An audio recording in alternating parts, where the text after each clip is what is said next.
Hello students, today we are going to solve 21st problem.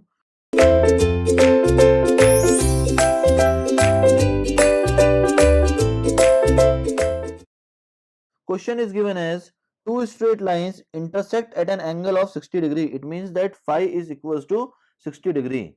The radius of curve joining the two straights is 600 meter. It means that the value of r is 600 meter. The length of long chord and mid ordinates in meter of the curve r. Now we need to find the value of length of long chord as well as the mid ordinate in meter. Now the given quantities are phi is equals to 60 degree and the value of r is given as 600 meter.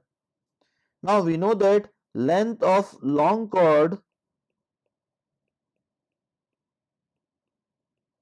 will be equals to 2r sine phi by 2.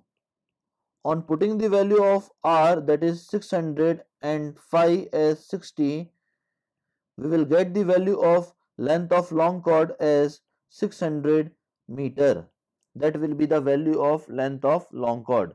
Now we need to compute the value of length of mid ordinate, and it is nothing but the worst sign. Okay, so its formula is r 1 minus cos phi by 2. On putting the value of r as 600 meter and the value of phi as 60 degree, we will get the final answer as 80.4 meter. That will be the value of length of mid ordinate in meter equals to 80.4 meter. That is all about this numerical. Thank you very much, students.